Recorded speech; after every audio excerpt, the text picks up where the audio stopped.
Olá a todas e todos, estamos começando um programa na TV da Transparência para tratar de gestão pública.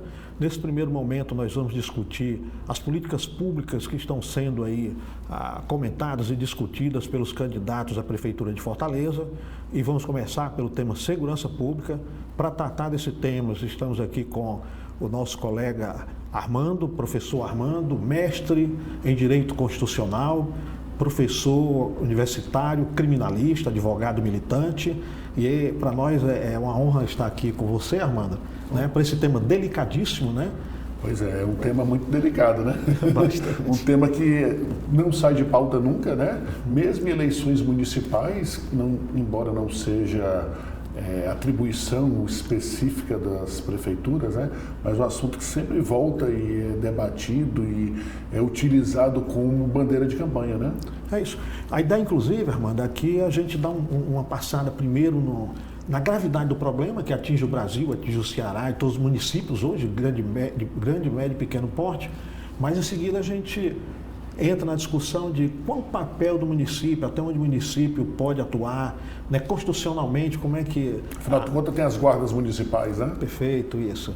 Então a gente poderia dar um panorama primeiro nos dados gerais, né? O que a gente vai perceber, né, é que há um crescimento exponencial. Ali a gente começa a década de 80 com um patamar, digamos até assim, civilizatório, né? A gente conseguia... Quem conhece Fortaleza, né? Pegando aqui a cidade de Fortaleza, era uma cidade que nos permitia caminhar à noite com tranquilidade. Me lembro os jovens após as festas, né? Pegavam os ônibus, quando não tinha ônibus, caminhava para casa a pé com uma certa tranquilidade. E a gente vê uma subida, né, vertiginosa quando a gente chega ali já os anos 2000 e aí daí em diante dispara, né? 2010, 2020, a gente chegou aí num patamar que já é algo, né, em que a nossa, digamos, taxa de risco, a taxa de homicídio chegou a patamares elevadíssimos, né? Eu vejo isso como algo assim, né, um desafio para os três poderes.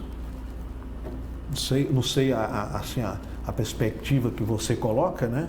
Mas né? De 80, deu uma queda ali, aonde? A partir de quando foi a queda? Naquela partezinha final? Ali a gente tem uma estabilidade ali já, quando a gente sai dos anos 90, até os anos 2000, você tem uma estabilidade, aí a gente já sobe ali nos anos 2010 e você tem uma subida, né?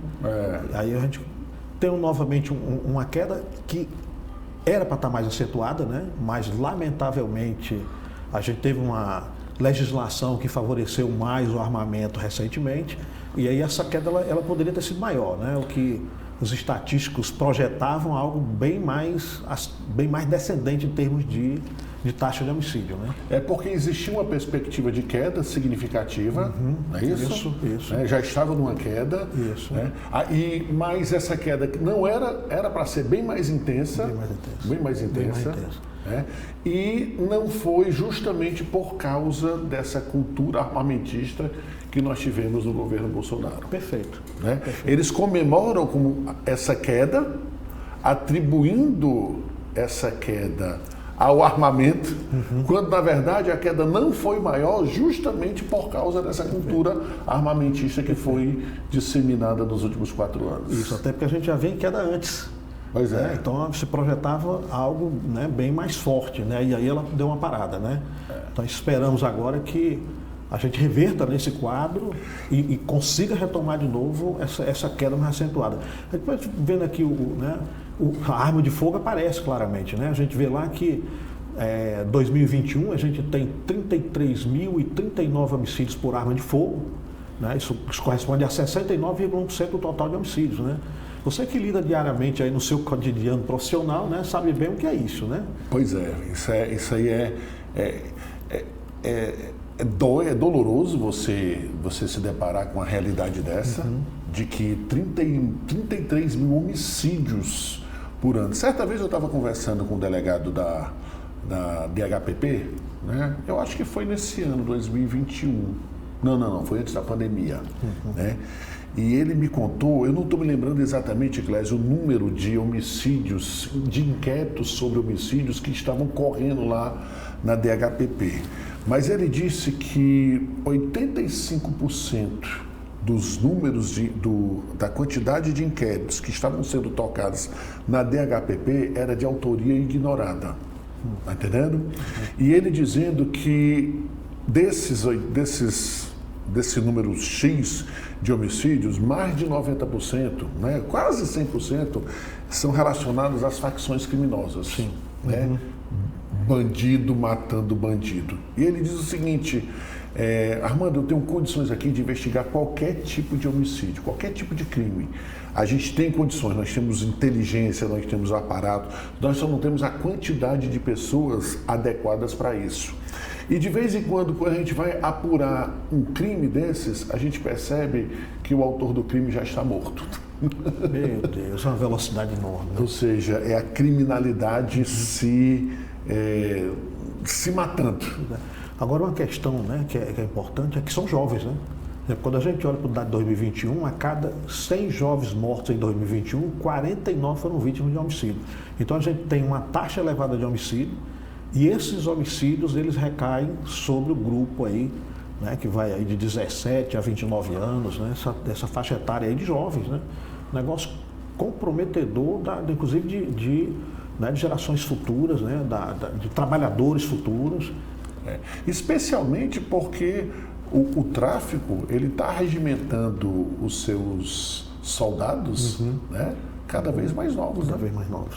Eu uma vez conversando com um perito, ele me contou que toda noite, toda vida que ele tem que fazer perícia em local de crime, e invariavelmente ele tem, todas as vezes que ele tira serviço, fazer perícia em local de crime, ele observa que as pessoas que estão morrendo cada vez mais novas. Quando ele começou na profissão, os traficantes tinham lá 30 anos, 28. Hoje em dia, a coisa mais comum é ele encontrar uma pessoa morta aos 12 anos de idade, 13 anos de idade, porque o tráfico já regimentou essas pessoas e, evidentemente, esse mundo é muito perigoso, de muita disputa.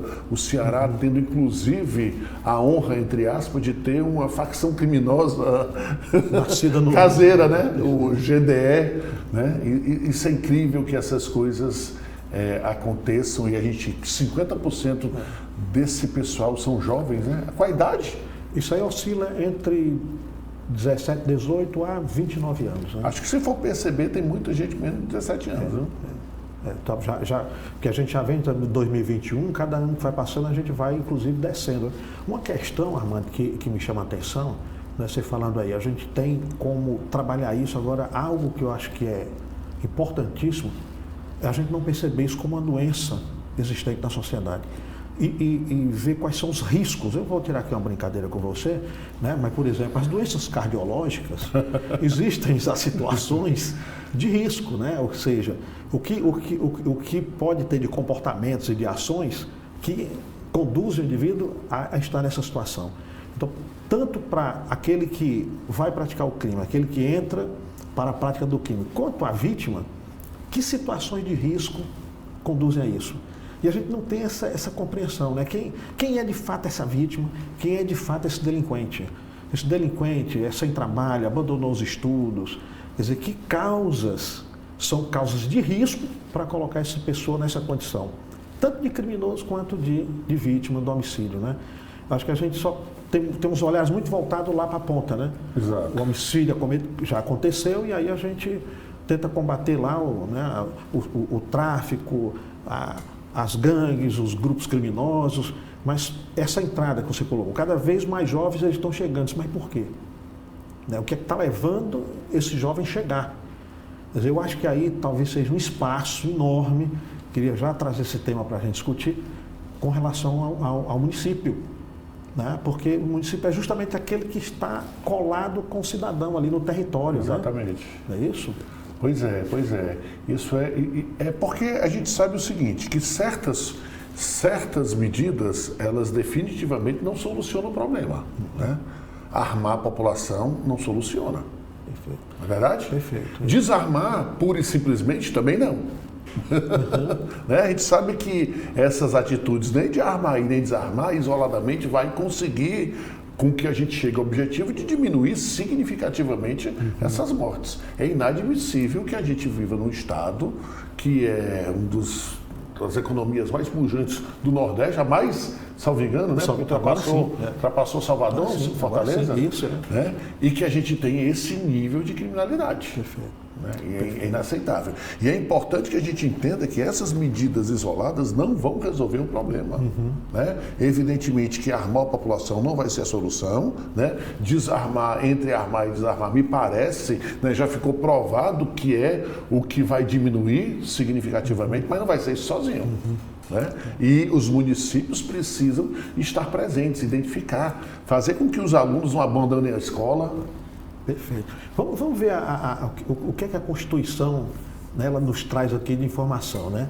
A gente tem aí na Constituição de 88, né, a determinação de que a polícia cabe, né, a Polícia Federal, a Polícia Rodoviária Federal, a Polícia Ferroviária Federal. A gente tem lá a Polícia Civil, Militar, e a questão do município, ele aparece no artigo 8º, né, no parágrafo 8º do artigo 144, não é isso? 144. 144, né?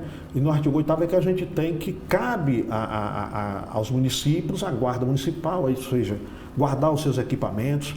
Esse termo eu acho interessante, né? Quer dizer, da guarda, né? Da proteção, de proteger aquilo existente como patrimônio do município e as pessoas do território municipal. Né? O contrário do policiar, né? Do combater. Né? Eu acho que essa questão, né? Os legisladores foram sagazes quando já pensaram, inclusive, nessa nomenclatura para cada uma dessas atuações dos entes federados. Né? Eu imagino aqui que a gente tem uma confusão hoje enorme no papel dos municípios por conta de uma leitura equivocada aqui do que está posto na Constituição. Né? É óbvio que a guarda ela precisa também estar armada para proteção, mas essa ideia do que tem muito na cabeça, de que também deva ir para o confronto, deva ir para o combate, isso vai gerar uma superposição que estrategicamente eu imagino que é péssimo, né? Pois é, porque eles estão querendo tratar as guardas municipais como se fossem polícias militares dos municípios, né? E não dá para você ter na cabeça da guarda municipal esse tipo de... Eu estava conversando com um amigo que ele é policial militar aposentado, ele é coronel, e ele dá aula nas escolas de preparação de militares e tudo mais e tal. E ele disse que tem uma preocupação muito grande com a questão dos direitos humanos e tudo mais e tal. E a preocupação do currículo é de levar conhecimento sobre direitos humanos para os futuros policiais militares. Mas ele diz que tudo que ele ensinou durante o curso não resiste a 3 meses do policial na rua. A realidade da rua acaba fazendo com que todos os ensinamentos, a teoria, eles esqueçam. E a gente não pode fazer, isso não pode acontecer, muito menos com as guardas municipais. Perfeito. Não é isso? Eu imagino a pressão, inclusive, da própria sociedade que recai sobre a guarda municipal, né? Porque você tem uma demanda, uma vítima de um atentado qualquer contra a vida, contra o patrimônio, e aí você recorre. Se é a guarda municipal, o que você vai demandar dela, de fato, é uma força policial. Né? Exatamente. Então, deve-se criar aí uma questão que eu acho que tem que ser bem trabalhada, né? Uma questão de identidade, né? Tanto para o profissional da guarda municipal e do policial, quer dizer, qual a identidade, qual o papel da guarda municipal. E que isso seja compreendido também pela sociedade, né? Para ter essas atribuições bem definidas. Eu tenho um problema aqui dentro do terminal do ônibus, né? Então qual o papel da guarda municipal, exato, até onde ela vai, né? Porque você compromete, inclusive, né, a própria atuação de você ter as hierarquias, né, dentro do policiamento. Agora, o que mais me preocupa é esse sentimento que a guarda municipal ela tem uma atividade parecida com a da polícia militar. Está entendendo? O sentimento, aquela coisa mais agressiva, né? Que não deve ter nem na polícia militar, quanto mais nas guardas municipais. Isso é interessante. A gente pode ver, pedir aqui os colegas da mesa para trazer aqui a lei que regula a guarda municipal, né? E quando você observa, tem uma questão interessantíssima. Dentro do artigo, a gente tem um inciso que coloca o seguinte: cabe à guarda municipal compromisso com a evolução social da comunidade. E só em última questão, né, depois da questão da preservação da vida, né, da preservação dos direitos humanos que você levantou, né, a proteção dos direitos humanos fundamentais, do exercício da cidadania, em último lugar é que vem o uso progressivo da força, E aí essa questão que eu acho que a gente precisa trabalhar melhor, né? Esse compromisso com a evolução social da comunidade. Ação muito mais preventiva, né? Exato. Muito mais preventiva. Eu vou pedir os colegas para trazerem o dado referente a alguns municípios, para a gente ver, inclusive, como está a situação de Fortaleza, né? Quer dizer, Fortaleza, ela aparece numa colocação, né, que já vai lá para 47º lugar, né? Embora a gente tenha uma coisa interessante, viu, Armando? Né? O Nordeste aparece com um número muito elevado, a gente tem, né, a Bahia, dentre os 10 municípios, salvo engano, são 7 municípios da Bahia, entre aqueles com a maior taxa de homicídio.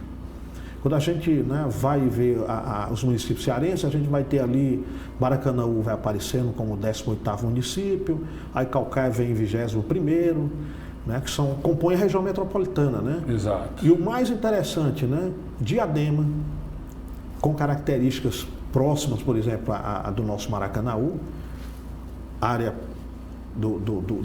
da Grande São Paulo, Grande São Paulo, industrial, com uma população, inclusive, superior a de Maracanaú, e ela já foi para a posição de mais de 200, né?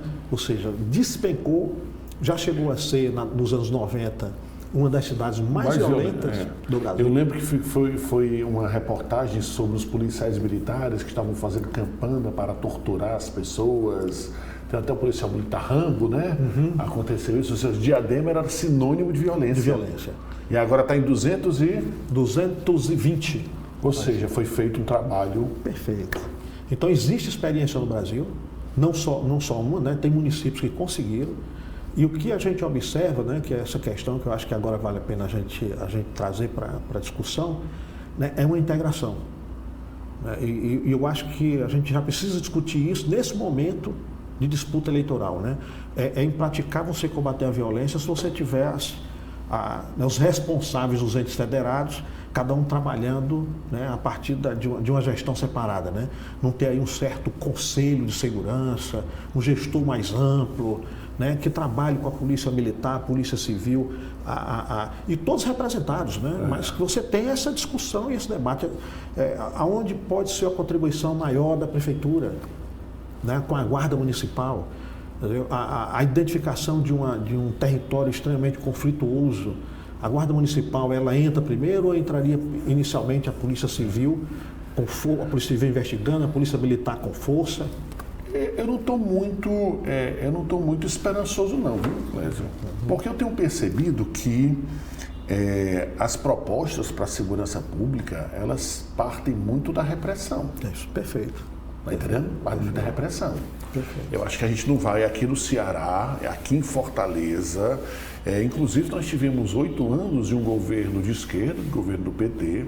E durante os 8 anos nós tivemos uma Secretaria de Segurança, uma Secretaria de Administração Penitenciária extremamente repressiva. Está entendendo? Os órgãos de direitos humanos passaram o tempo todo reclamando e o governo deu absolutamente de ombros para as queixas de eventuais atentados contra os direitos humanos. Ou seja, a resposta que a esquerda tem para o problema da segurança parece que é a mesma solução que a direita tem. Repressão. Né? Acho que a única coisa é que não vai permitir que use arma. Mas de resto propostas de combate efetivo, de enfrentamento, de violência, de tolerância quase zero com relação a isso. Ou seja, me parece que para ganhar uma eleição, as pessoas têm que se socorrer desse tipo de discurso. E eu tenho certeza discurso fácil, né? Porque as convence, porque empolga, porque para a população no geral, bandido bom é bandido morto mesmo, né? Então, há que se ter em mente que isso daí é um discurso muito bom, mas eu tenho certeza que Diadema não adotou como única forma essa repressão pura e simples, porque isso não dá resultado. Não dá. Isso gera mais violência. Não dá.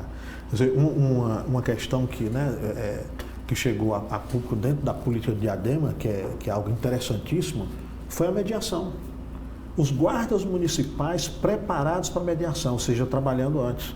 Aí você tira aí uma série de violências, como a violência doméstica, né, a violência nas escolas, né?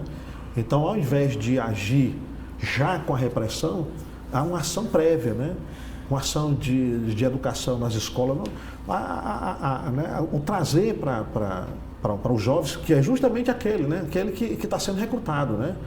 Quer dizer, o que trabalhar, né, na consciência desses jovens, desses indivíduos, né, como ele enfrentar aquelas situações que às vezes, né, derivam para a violência, né, entre as crianças, o bullying, né, a aproximação com essa, né, digamos assim, essa atração, essa atratividade para o uso da arma, né, que você tem nas gangues. Um garoto de 10, 12 anos, você mostra ali uma arma de peso, uma arma de boa calibragem. Ele fica encantadíssimo, né? Ele fica... Né? E essa cultura é um discurso fácil, que pega, né? Porque no geral as pessoas têm essa coisa com a arma, né? De gostar, o garoto principalmente. E aí, eu fico com medo porque a esquerda está refém desse discurso. Isso aí é complicado, né? Quando você pensa, por exemplo, né? Passamos agora pelas Olimpíadas, né? E aí você vê nas nossas Olimpíadas, né?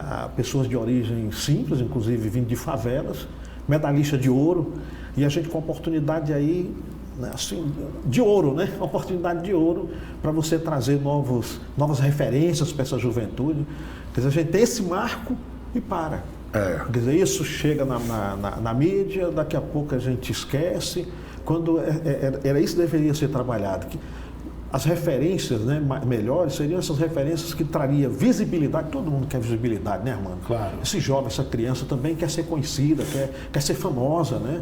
Se ele não conseguir ser um bom advogado criminalista, mas um medalhista, um excelente atleta, né? Quer dizer, de uma determinada área. Então, é um espaço que está aí que a gente deixa passar. Quer dizer, um bonde enorme na nossa frente, quando a gente podia trazer isso para os jovens, e a Guarda Municipal poderia ter esse papel de organizar competições, de trazer as crianças junto com os professores, né?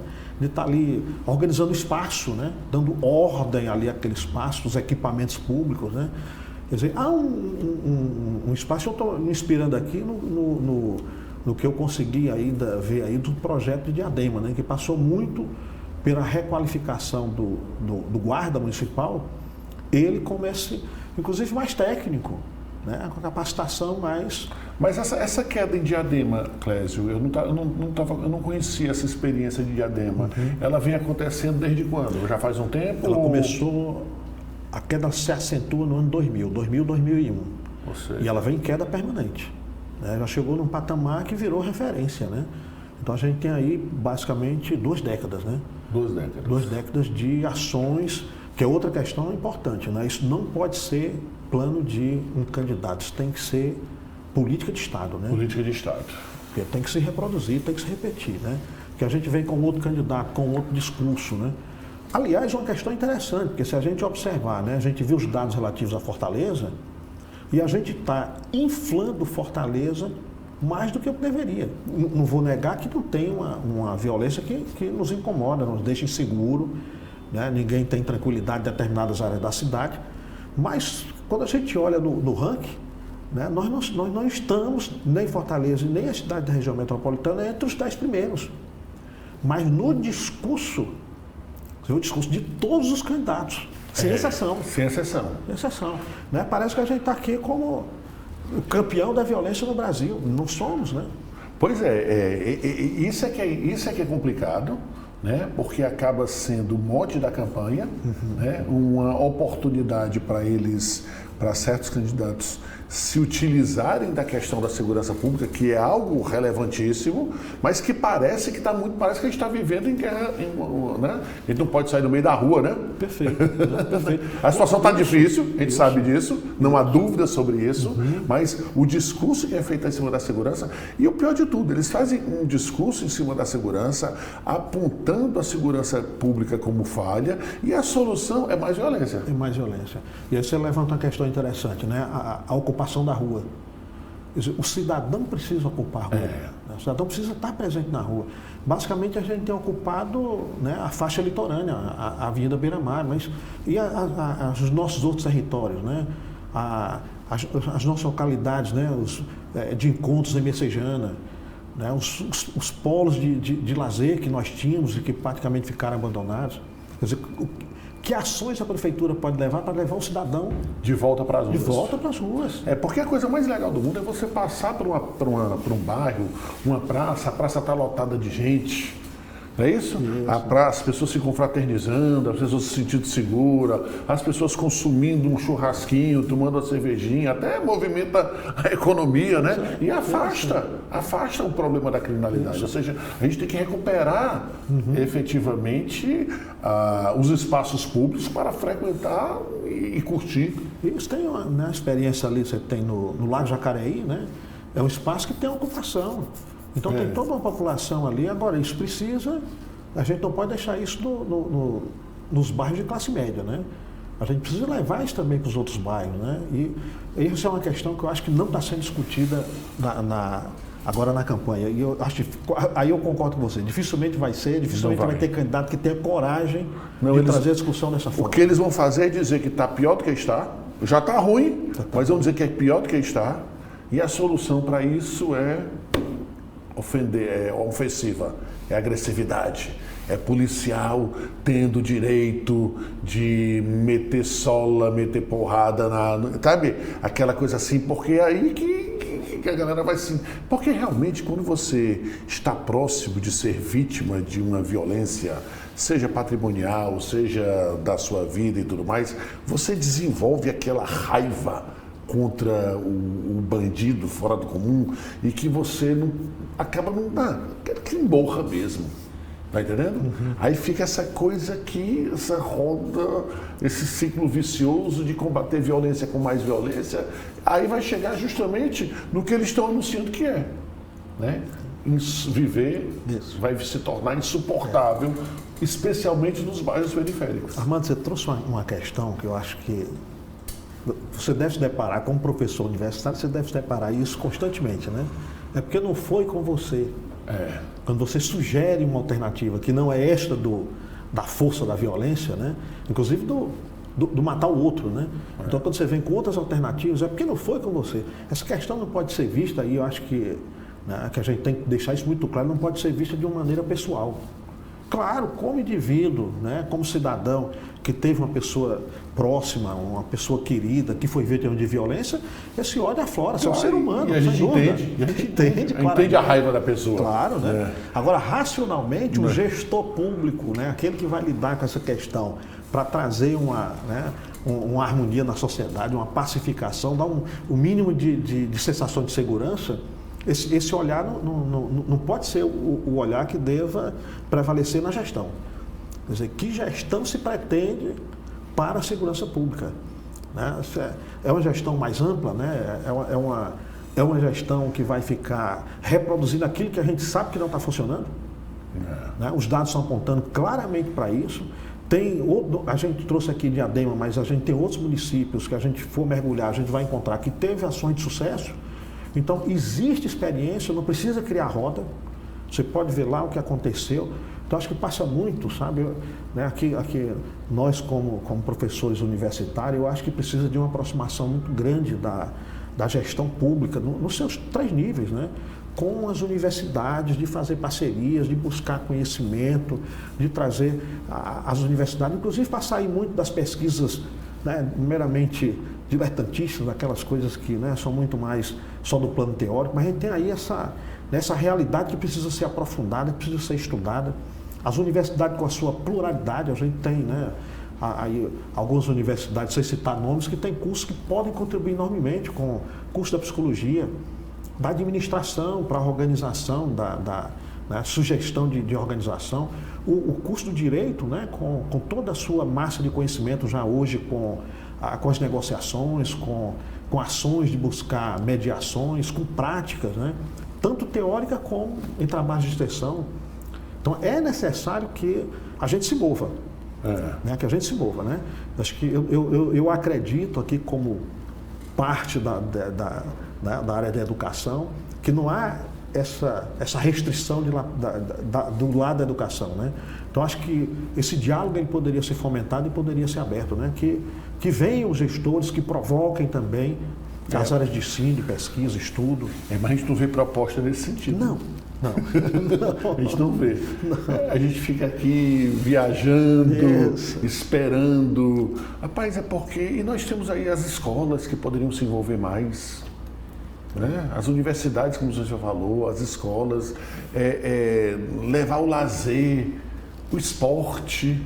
Né? Eu não sei se tem aqui em Fortaleza, mas uma das coisas mais interessantes que eu vivi na minha vida, quando eu era estudante, Clésio, eu morava em Brasília e eu estava no Colégio Marista particular. E em determinado ano nós jogamos os Jogos Escolares do Distrito Federal. Eu jogava vôlei pelo Colégio Marista. E eu lembro que eu fui para vários cantos jogar contra as outras escolas. Fui para Ceilândia, fui para Taguatinga, fui para Sobradinho, fui para todas as escolas ali do plano piloto, tá entendendo? Ou seja, e eu passei quase 4 meses, toda segunda e quinta-feira, indo para a escola jogar. E eu via nessas escolas públicas, né, onde claramente a gente percebia que não existia as mesmas condições do colégio particular que eu estudava, né? A galera envolvida naquela coisa do esporte, você via que as pessoas estavam fazendo algo que era útil, né? E eu tenho certeza que muitos garotos ali se afastaram da criminalidade porque o esporte foi uma alternativa. É porque me parece, Armando, que a gente às vezes entra naquela, né? É um foco único, né? Teve uma ação interessante, né, do esporte aqui recentemente, pelo Ceará todo, em Fortaleza, que foi as Areninhas, né? As Areninhas. Excelente. Que coisa legal, né? Coisa boa, bacana, né? Aí, agora vamos lá. O que é que nós estamos promovendo nela? Né? Qual é o incentivo para as disputas desportivas, né? A gente está envolvendo essas areninhas, como você colocou, está jogando movimento, estamos trazendo esses garotos que disputam campeonatos e os conhecendo, estamos dando visibilidade, né? Inclusive profissional futuro, rapaz, para os grandes clubes, né? Exatamente. Agora não adianta faz a areninha, deixa lá e... porque a areninha é o mínimo. Na verdade, nós não tínhamos, e agora que temos, a gente percebe que é o mínimo, que não tem sentido a molecada jogar em campo de barro, de terra. Né? Se dá para construir nesses locais um campo mais apropriado para a galera. Agora, a partir daí, você tem que integrar, fazer campeonatos entre as areninhas. Perfeito. Né? Enfim, porque isso aí acaba fazendo com que a meninada se afaste. Que eu tenho certeza que é muito melhor passar o dia jogando bola do que fumando maconha. E enfrentando a polícia. Enfrentando a polícia. Com risco de... É muito mais interessante. É muito mais legal. Né? E às vezes as pessoas não têm essa outra opção. Né? Não tem outra opção. E às vezes até tem para jogar bola aqui e acolá, mas não tem um campeonato para jogar, não tem integração e ele se divide. Cadê a motivação, né? Eu chego aonde com isto, né? Quem vai me conhecer, né? Como é que eu vou ter visibilidade, né? E o Brasil está precisando... Aliás, o Brasil está até precisando descobrir bons talentos. Bons talentos aqui. Que faz tempo, no Ceará, do Brasil, porque faz tempo que o Brasil não tem jogadores que possam ganhar a Copa do Mundo, né? Estamos aí com o celeiro para poder, né? Tu falou uma coisa, Armando, né? E me chamou a atenção aqui, pensando em outra questão, que é qualidade de vida. Qualidade de vida é a questão da violência. Né? A gente olha para as ações, né? Criamos as areninhas, vamos criar, né, os vínculos de uma com outra e tal, motivar a sociedade. Mas tem outra questão também de construção, de infraestrutura. Acesso, né? Você conhece Fortaleza e sabe que em determinados lugares de Fortaleza você não consegue fazer coleta de lixo. Não tem espaço, você não entra. E aí eu pensando aqui, né, você falando da estrutura de esporte, né, e as pessoas precisam de espaço, né? Então você trabalhar, né, o urbanismo, de criar alargamento de ruas, mas não fazer como muitas vezes acontece, passo uma avenida no meio e jogo aquelas pessoas que estão lá, e jogo lá para o fim do mundo, que depois não tem acesso à educação, não tem acesso ao trabalho, não é isso, né? É você naquele espaço você abrir clareiras, né? Criar praças, criar uma rua que permita o SAMU chegar, que permita o socorro de saúde, que permita a coleta de lixo, né? Você tem áreas aqui em Fortaleza que você tem às vezes até uma rua que você passa, mas quando você sai pela lateral você não entra. Né? Quando entra, Eu não sei se chega a sair de marca, né? Você consegue sair de marca alguém que está com doença. Quer dizer, essas questões, né, de qualidade de vida, de mais tranquilidade no seu cotidiano, elas também funcionam como algo que ameniza, né, a tensão, a briga de vizinho, né? Então, há possibilidades aí da prefeitura atuar. Agora, precisa ter coragem de assumir que vai fazer isso com o risco de perder voto.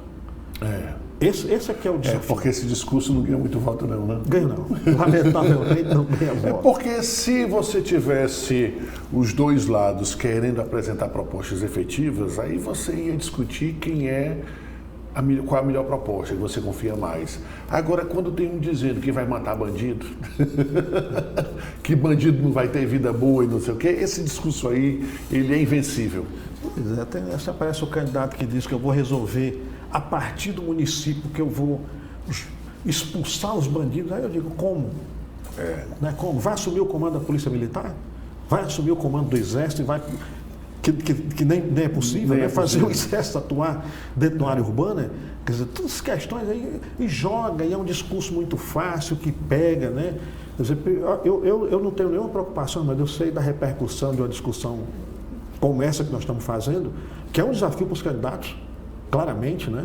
E assim, olha, esse discurso não resolve. É uma falácia. Eu não tenho nenhum problema em fazer essa afirmação, até porque anteriormente a gente mostrou os dados. De 80 para cá, né? 80 você estava aqui em Fortaleza? Não, eu vim em 89. 89, né? Onde é que você estava na década de 80? De 85 a 90 eu estava em Brasília. Em Brasília. 80, 85 em João Pessoa. Em João Pessoa. Andava na cidade, né? Passeava. O assalto já existia, né? Mas era coisa muito rara. Mas é. Hoje em dia você não...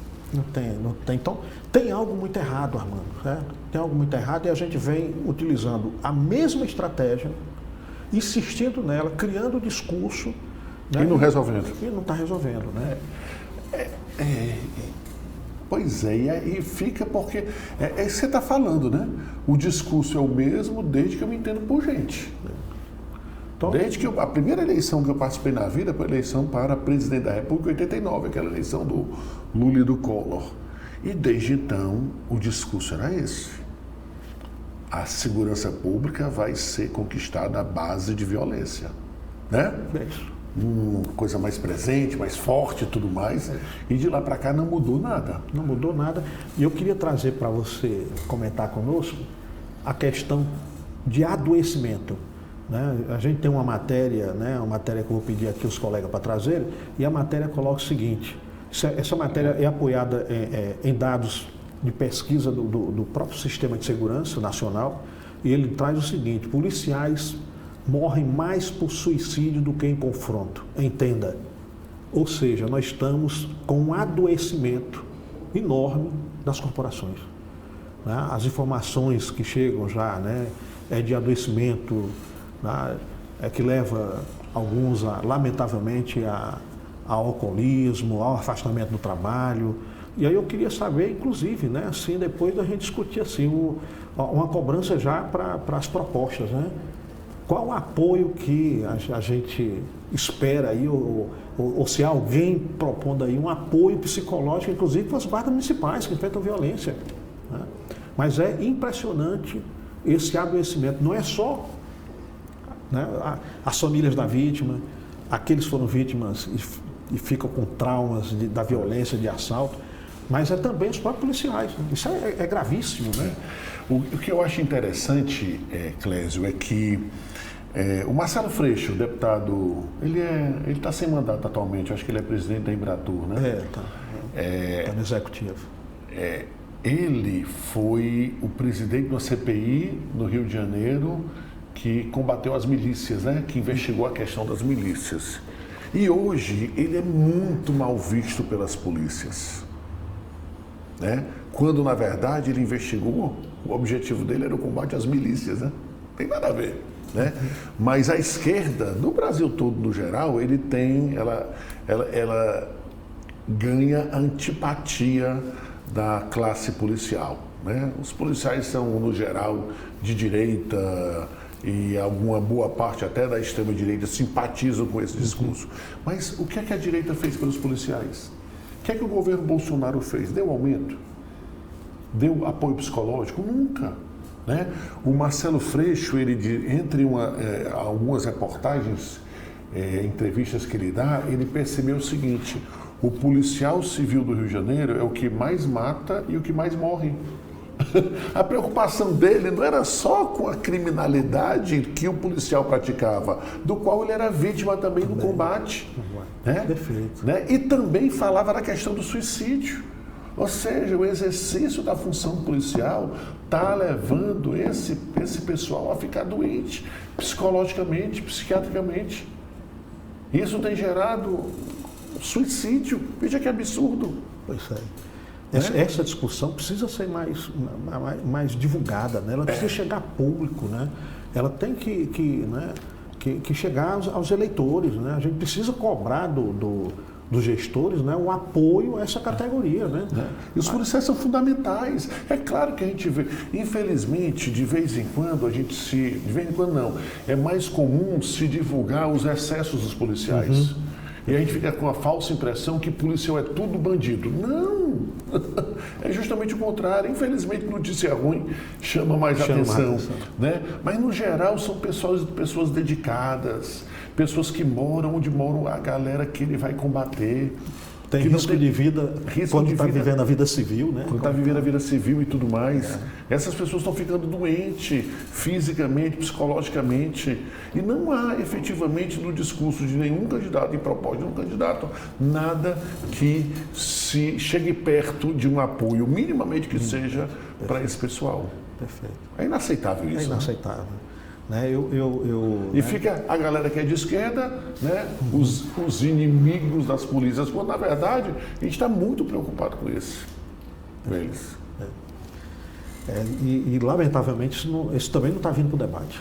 Né? Não está vindo. Não está vindo para o debate. Já caminhando aqui para finalizar a nossa discussão, nosso debate, né, nesse tema que nós não esgotamos minimamente. Não. É de uma complexidade enorme. Né? A gente aqui nessa nossa discussão levantou coisas que rebatem na infraestrutura, na educação, na saúde, no esporte, no lazer. Quer dizer, tem uma série de questões que perpassam e precisam ser trabalhadas para a gente combater a violência. Né? Isso é uma discussão aqui, né, muito rápida, né? Se a gente for aprofundando cada tema desse e vendo essa relação, a gente percebeu o quanto tem de possibilidades do município atuar, que não seja a força policial. E talvez com muito mais efetividade. Né? E aí, Armando, né, assim, sendo muito grato com a sua contribuição aqui para o nosso programa, já lhe deixando aqui o convite para a gente continuar essa discussão, que ela é algo que a gente precisa bater. Sempre, né? Sempre revisitar, né? Deixa aí você ir para as últimas palavras. Clésio, obrigado pelo convite, né? Participar desse debate. Na verdade, acabou nem sendo um debate, porque havia uma convergência muito grande. Seria, na verdade, fica aqui até a dica de trazer uma pessoa que pense de maneira diferente, até para a gente compreender o que se passa na cabeça dessa pessoa, porque eu quero crer que tem pessoas que pensam diferente da gente, mas tem bons propósitos, né? Claro que eu acho que tem uma galera aí já está convencida de que é puro discurso demagógico para conquistar voto, sem dúvida nenhuma, mas tem uma galera que está dando base para esse tipo de conhecimento não, de propaganda, né? E essas pessoas talvez estejam convencidas de que armar a população, esse combate mais forte, mais violento, esse discurso do bandido bom é bandido morto, a gente precisa compreender o que passa na cabeça dessas pessoas, até mesmo para criar estrutura para neutralizar. Né? E obrigado aí pelo convite, conte comigo sempre. Muito obrigado. Convido já a todos, né, para assistir esse programa no YouTube, ver as questões levantadas aqui pelo nosso colega Armando, um advogado militante da área, né, de combate ao crime, defende, né, é um defensor da harmonia e da convivência, embora advogado criminalista. Normalmente é mal visto, né? Mas tem uma visão completamente diferente daquilo que muita gente pensa, né, dessa profissão. Então, muito grato e convido todos a assistir o programa na sua inteireza no YouTube.